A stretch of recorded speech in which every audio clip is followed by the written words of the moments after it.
So এবার আমরা দেখব প্রেজেন্ট কন্টিনিউয়াস টেন্সটা কিরকম এবং দেখা মাত্র কিভাবে চিনবো প্লাস এই পরিবর্তনগুলো কিরকম হয়ে থাকে। মাথায় রাখবেন কন্টিনিউয়াস মানে হচ্ছে চলমান কোনো কিছু, কোনো কাজ বর্তমানে হচ্ছে, চলছে, বর্তমানে চলমান রয়েছে, এরকম কাজগুলোর ক্ষেত্রে আমরা প্রেজেন্ট কন্টিনিউয়াস টেন্স ব্যবহার করি। যেমন আমি কথা বলছি, আপনি ক্লাস করছেন, বাইরে বৃষ্টি হচ্ছে, বাইরে প্রচন্ড শিলাবৃষ্টি হচ্ছে, কিংবা সে জ্বরে ভুগছে, এরকম দেখেন, খেয়াল করে দেখেন, কাজগুলো বর্তমানে হচ্ছে, এখন চলমান আছে। বর্তমানে কোনো কাজ চলমান থাকলে সেক্ষেত্রে আমরা প্রেজেন্ট কন্টিনিউয়াস টেন্সের মধ্যে ওই বাক্যটাকে ফেলতে পারি। যেমন আমরা যদি একটু বোঝার চেষ্টা করি, যেমন আমি স্কুলে যাচ্ছি, এখন এইটাকে যদি আমি বলি প্রেজেন্ট ইনডিফিনিট টেন্সে যদি হয় তাহলে হয়তো কি আমি স্কুলে যাই, এই আমি স্কুলে যাই এটা প্রেজেন্ট ইনডিফিনিট, এটাই যখন কন্টিনিউয়াসে নিব তখন হয়ে যাবে যাচ্ছি।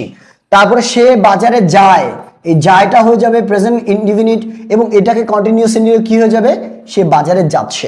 তারা ফুটবল খেলছে, এটাই প্রেজেন্ট ইনডিফিনিট নিলে হয়ে যাবে কি বলেন তো, খেলে। তারা ফুটবল খেলে, খেলে থেকে হয়ে যায় খেলছে। এই সিম্পল ব্যাখ্যাগুলো আপনাকে একটু বুঝতে হবে, ঠিক আছে? ভালো করে বুঝবেন। দেখেন এবার বর্তমান কালে কোনো কাজ চলছে বোঝালে প্রেজেন্ট কন্টিনিউয়াস টেন্স ব্যবহার করতে হয়, এটা আমরা একটু আগেই বুঝলাম। ওকে, তো খেয়াল করে দেখেন এখানে যে আমরা বাংলা বাক্যটা লিখেছি আমি স্কুলে যাচ্ছি, আপনাকে এটা চিনতে গেলে বুঝতে হবে কাজটা কখন হচ্ছে, এই দিকে একটু খেয়াল করতে হবে। এখন হলে, এখন যদি হয়ে থাকে বা হচ্ছে এরকম বোঝায় তবে আমরা কি প্রেজেন্ট কন্টিনিউয়াস টেন্স ব্যবহার করব। খুব সিম্পলি স্ট্রাকচারটা কি, সাবজেক্ট বসবে, মেইন ভার্ব বসবে, অবজেক্ট বা এক্সটেনশন বসবে, ঠিক আগের মতো এক্সটেনশন বসবে। কিন্তু কথা হলো এই কন্টিনিউয়াস টেন্সে এক্সট্রা দুইটা জিনিস থাকে। প্রেজেন্ট ইনডিফিনিট টেন্সে আমরা কি দেখেছি, সাবজেক্ট, মেইন ভার্ব এবং এক্সটেনশন, এর বাইরে কিছু ছিল না।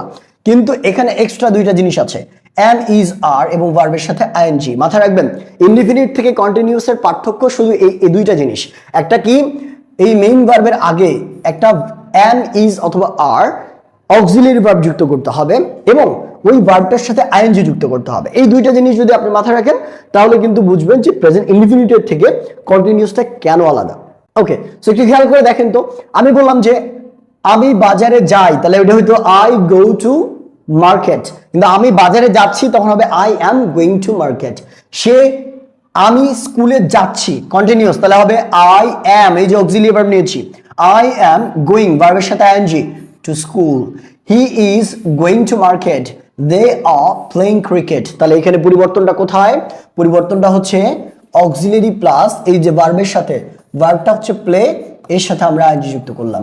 তাহলে প্রেজেন্ট ইনডিফিনিট এবং প্রেজেন্ট কন্টিনিউয়াস এর মধ্যে বাংলার যে পার্থক্য এটা কি, একটা যায়, খায়, বলা, বলে, শোনে, করে এরকম বোঝাবে, আর একটা হচ্ছে যাচ্ছে, খাচ্ছে, বলছে, শুনছে, করছে এরকম বোঝাবে, অর্থাৎ কাজটা বর্তমানে হচ্ছে এরকম বোঝাবে। এটাকে নেগেটিভ করা খুবই ইজি, খুবই ইজি। জাস্ট এই যে অ্যামিজার আপনি বসালেন সাবজেক্টের পর, এই অ্যামিজারের সাথে একটা নট যুক্ত করতে হবে, কারণ আমরা বলেছিলাম যে যেই বাক্যগুলোতে অলরেডি অক্সিলিয়ারি ভার্ব থাকে, অলরেডি যে বাক্যে অক্সিলিয়ারি ভার্ব থাকবে তার সাথে শুধু নট যুক্ত করে দিলেই সেটা নেগেটিভে রূপান্তরিত হয়ে যায়। যেমন সে দুধ পান করছে না, তাহলে আমরা বলবো he is not drinking milk. তারপরে আমি একটি ব্যাংক অ্যাকাউন্ট খুলতে যাচ্ছি না, I am not going to open a bank account. Same ভাবে তারা ফুটবল খেলতে যাচ্ছে না, they are not going to play football. তাহলে দে আর, এই যে নট, ক্লিয়ার, বোঝা গেল? এখানে একটা নোট দেওয়া আছে, এই নোটটা আপনারা পাবেন আমাদের ক্লাসের নিচে, এই নোটটা দেখে নেবেন। এই নোটে বলা আছে যে আয়ের পর কখন, আয়ের পর কোন অক্সিলিয়ারি ভার্ব ব্যবহার করতে হয়, হিসির পর, হিসি ইটের পর কি কি বসে, এগুলো এই জায়গাটুকু একটু পড়ে নিলে আপনি বুঝবেন। এটা নিয়ে আমরা অসংখ্যবার আলোচনা করেছি এই কোর্সের মধ্যে, ঠিক আছে? তো এইটা গেল আমাদের কন্টিনিউয়াস টেন্সের যে ব্যবহার সেটা। তো আমরা আজকের ক্লাসে এই পর্যন্ত রাখছি। সেকেন্ড পার্টে আমরা যেটা করব, এই আরো দুইটা টপিক অর্থাৎ প্রেজেন্ট পারফেক্ট এবং প্রেজেন্ট পারফেক্ট কন্টিনিউয়াস নিয়ে খুব সুন্দর করে আলোচনা করব এবং আশা করছি যে এই যে টেন্সটা আছে আপনি খুব সহজ করে ক্লাসগুলো বারবার দেখার মাধ্যমে খুব সহজ করে বুঝতে পারবেন এবং আপনার যেখানে দরকার আপনি সেখানে কিন্তু কাজে লাগাতে পারবেন।